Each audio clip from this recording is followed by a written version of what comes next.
Welcome to this training tutorial of the Magellan Authoring Tool. This tutorial covers the basics in using the Entity Browser. In this tutorial, we are going to present the definition of the Entity Browser, the Entity Browser's user interface, the functions and usability of the Library, Explorer, and Project tabs, how to add or delete entities from the library, how to edit and delete an entity graph from the Project tab, the Entity Context menu, and how to search and filter entities. The Entity Browser keeps tracks of all the available Magellan entities into the Entity Library and the Magellan entities of the current simulation in the Project tab. It has a set of tools for searching and retrieving Magellan entities. It is used to import entities from the library to the current project, rename, delete, and move entities in the project tree, import assets from the Explorer to the current project, browse and search Magellan entities. The Entity Browser is integrated into the behavioral level of the Magellan application.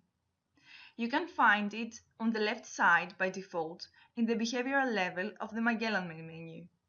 The Entity Browser is only available when a project is opened. To see it, just open the project called Trezor Hunter that we created in the first tutorial and turn it to the behavioral level. If the window has been closed, you can open it again from the View menu of the mat. Check the Entity Browser Input menu. Now, let's move on to the Entity Browser's interface. The Entity Browser is composed of three tabs: the Library, the Explorer, and the Project. The Library tab displays and handles available low-level entities that come with Magellan by default and can be imported in the project to create an activity. The difference with the Asset Library is that the library also contains entities that do not correspond to a file on the file system. For example, you will find a 2D text entity, allowing you to add 2D texts in the view. This cannot be created from a file. Some other entities have default behaviors. The Explorer. The Explorer tab displays a file explorer used to browse the Magellan data directory or the project folder, and the Project tab, which displays and handles the Magellan entity instances of the current project. Let's explore first the Library tab. To add an entity from the library to the simulation, you can either drag and drop it from the library into the mobile map view, or right-click on it and select Add to Simulation. So let's insert a 2D image. We just need to select it and drag and drop it into the map view. It's also possible to add an entity from the simulation to the library in order to use it in other projects. To do so, right-click on an entity in the project tree or in the mobile map view, and then choose Add Entity to Library. A dialog will pop up to ask for the name that will be displayed in the library. When accepted, the entity will be available in the library for all Magellan projects. You can also add your own personal assets residing in the Asset Library to the mobile view, and then right-click and add to the Systems library in the Entity Browser. Now let's see how to delete an entity. At any time, you can delete an object from the library. To do so, right-click on it and select Delete from Library in the context menu. Upon delete confirmation, the object will be erased from the library. Similarly, you can do the same for the Asset Library. When you select an asset, you right-click and from the options you select Delete Asset. Let's explore the Explorer tab. The Explorer tab is an integrated file explorer pointing directly to the project path or the Magellan data path. It is convenient to import models or other assets in your simulation. You can import an asset by dragging and dropping it from the integrated Explorer to the Map mobile view. You can drop any file with a format that is supported by Magellan. In case you drop a non-supported file, Magellan will warn about that and stop the import process. The supported formats depend on the current simulation loaded in Magellan. You can only import object with type compatible with current simulation type. You can also import a new asset into the simulation by dragging and dropping it directly from the file system to the mobile map view. Now let's explore the Project tab. The Project tab shows all the entities used in the current simulation. The project is organized as a tree. The simulation is the root of the project tree.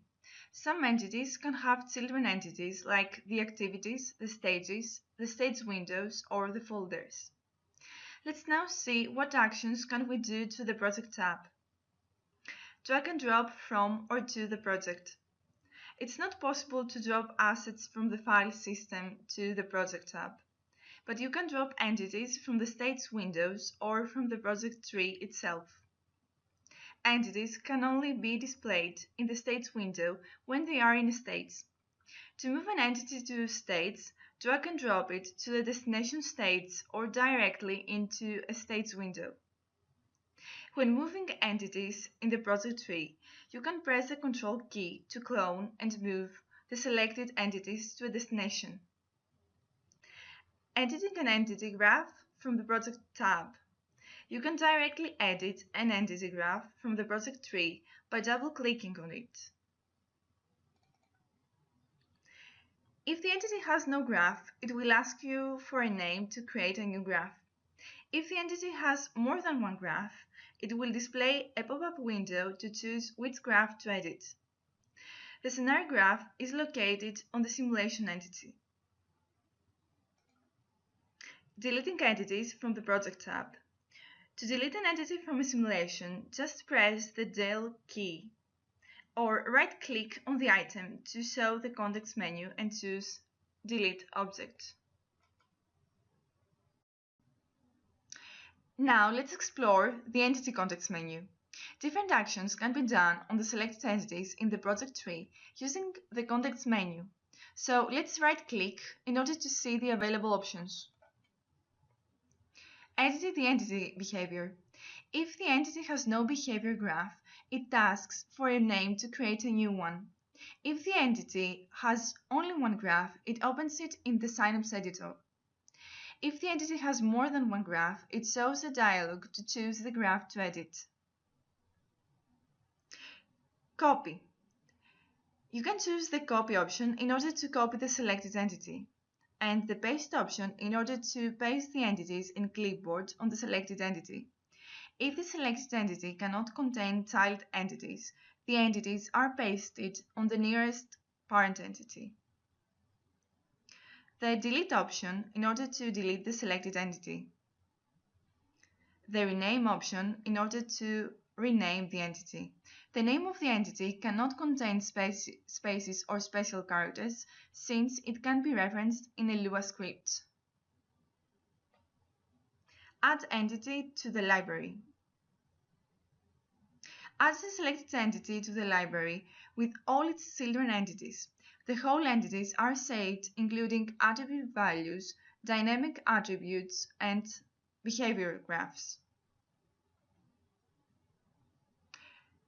Hide all other objects. Hide all the entities of the states but the selected one. Show all entities. Show all the objects in the same stage. Zoom selection. Zoom to the selected entity on the current stage Windows default 3D. And finally, generate QR code. This action generates a QR code containing the entity name. Finally, let's see how we can search and filter entities. We can filter or search in the library or the project using the search field. The lists are updated every time the search string changes. A regular expression can be used to make advanced filtering. This ends our tutorial on the Entity Browser. In this tutorial, we defined the Entity Browser, we explored the Entity Browser's user interface, the functions and usability of the Library Explorer and Project tabs. We learn how to add or delete entities from the library, how to edit and delete an entity graph from the Project tab, the Entity Context menu, and how to search and filter entities. Thank you for watching.